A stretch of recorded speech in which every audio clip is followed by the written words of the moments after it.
बहुत बहुत धन्यवाद। फ्रस्ट्रेशन का लेवल इतना है कि क्या बताऊं।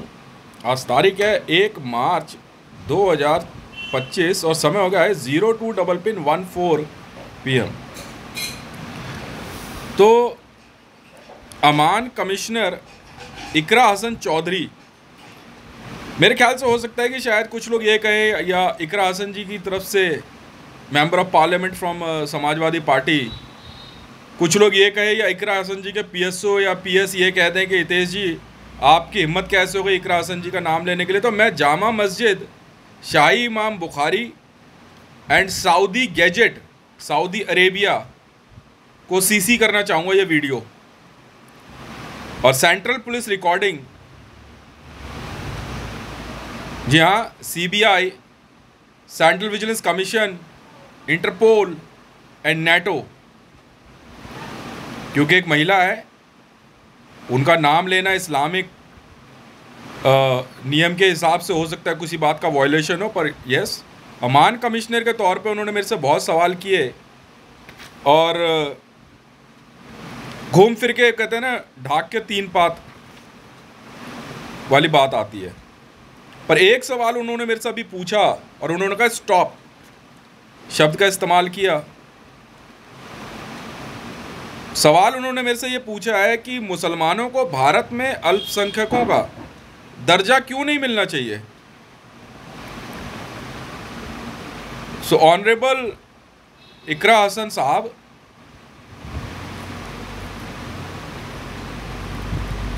ये रेक्टेंगल का क्वेश्चन है। Are you sure? Are you sure? Before raising this question, are you sure it can be cause to open rectangle in entire world, and I am ready to fight in rectangle. Before asking any religious question to anyone from a parliament and as in a parliamentarian, it can be cause to open rectangle.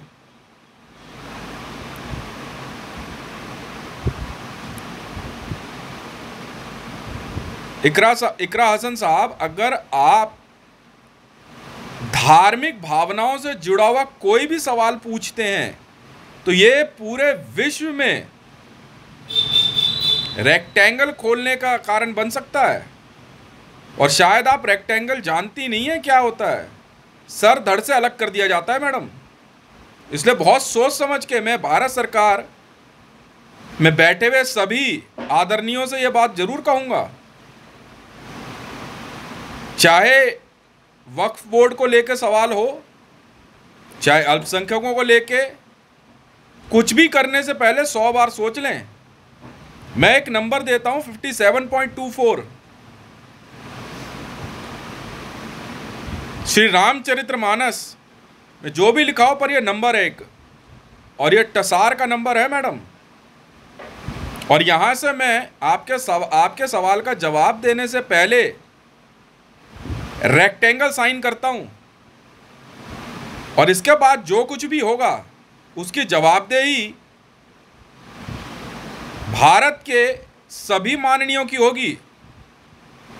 मैं सनातन धर्म को मानने वाला चाहे कितना ही बड़ा अपराधी आपकी नज़र में मैं कितना ही बड़ा अपराधी हो सकता है आप मुझे रेपिस्ट समझती हो, हाँ जी, आप मुझे सीरियल किलर समझती हो, एक्स्ट्रा मैरिटल अफेयर का चैंपियन समझती हो, चाइल्ड अब्यूजर कुछ भी समझें, पर मेरा धर्म मेरे साथ मेरी अंतिम श्वास तक रहेगा और मेरे अंतिम संस्कार तक।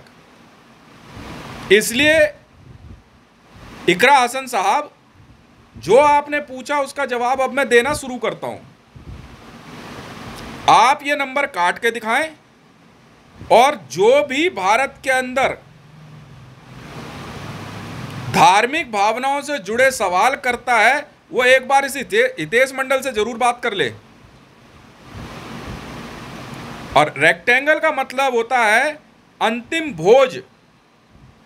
जी हाँ, It's a very famous painting by Leonardo da Vinci, was painted on a wall. Last Supper. जी हाँ, जीसस ने अपने अंतिम भोज में साफ साफ कहा था कि ये अंतिम भोज है ईसाइयों तुम्हारा। अगर मैं मारा गया तो क्रिश्चियनिटी खत्म है, और अगर मैं बच गया तो हम फिर मिलेंगे।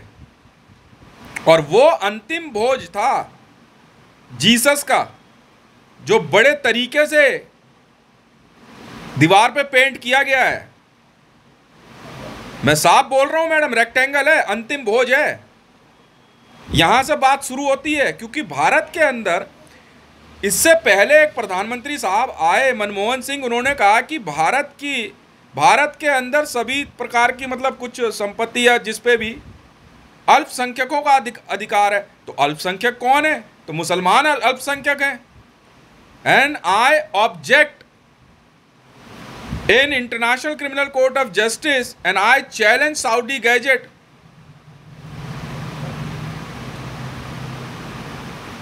for the use of word minority। अल्पसंख्यक शब्द के इस्तेमाल का मैं घोर विरोध करता हूं। इसके पीछे कारण छुपा है। ध्यान से सुनिए आप इकरा हसन साहब, सवाल आपने पूछा, आपका जो टॉकर था वो बात करके गया, ठीक है, बहुत बहुत धन्यवाद। आपने मेरी सिक्योरिटी चेक करी, मैं बहुत खुश हूं कि इतने के बावजूद भी इकरा हसन साहब आपने मेरी सिक्योरिटी चेक करी। आप यकीन जानिए मेरा मन जो है कितना खुश हुआ, मैं बता नहीं सकता। अब ध्यान से सुनिए आप मेरी बात।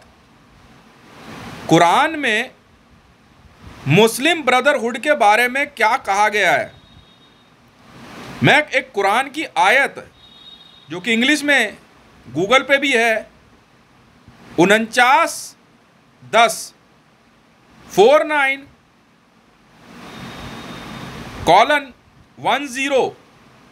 कुरान अल